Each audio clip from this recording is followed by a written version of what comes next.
உடல்நல பாதிப்பால் வேலூர் சிஎம்சி மருத்துவமனையில் கடந்த சில மாதங்களாக சிகிச்சை பெற்று வந்த துரை தயாநிதி தற்பொழுது டிஸ்சார்ஜ் செய்யப்பட்டிருப்பதாக தகவல் வெளியாகியிருக்கிறது. கூடுதல் விவரங்களை வழங்க இணைகிறார் எமது செய்தியாளர் பிரபாகரன். வணக்கம்.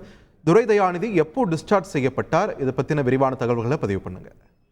முன்னாள் மத்திய அமைச்சரும் தமிழக முதலமைச்சருமான மு.க.ஸ்டாலின் சகோதரர் மு.க. அழகிரியின் மகன் துரை தயாநிதி உடல்நலக்குறைவு காரணமா கடந்த மார்ச் மாதம் சென்னை அப்போலோ மருத்துவமனையிலிருந்து வேலூர் சிஎம்சி மருத்துவமனைக்கு மாற்றப்பட்டிருந்தாரு. கடந்த 6 மாதங்களுக்கு மேலா வேலூர் சிஎம்சி மருத்துவமனையில பிசியோதெரபி மற்றும் உயர்ரக சிகிச்சைக்காக அனுமதிக்கப்பட்டிருந்த அவர் இன்றைய தினம் வேலூர் சிஎம்சி மருத்துவமனையிலிருந்து டிஸ்சார்ஜ் செய்யப்பட்டிருக்கிறார். சிஎம்சி மருத்துவமனை நிறுவனம் தகவல் தெரிவித்திருக்கு. தற்போது துரை தயாநிதி உடல் ஆரோக்கியத்துடன் இருப்பதாகவும் நடப்பதாகவும் சிஎம்சி மருத்துவமனை நிர்வாகம் தெரிவித்திருக்கு. நன்றி பிரபாகர், உங்களோட விரிவான தகவல்களுக்கு. செய்திகளை உடனுக்குடன் தெரிந்து கொள்ள உடனே சப்ஸ்கிரைப் பண்ணுங்க.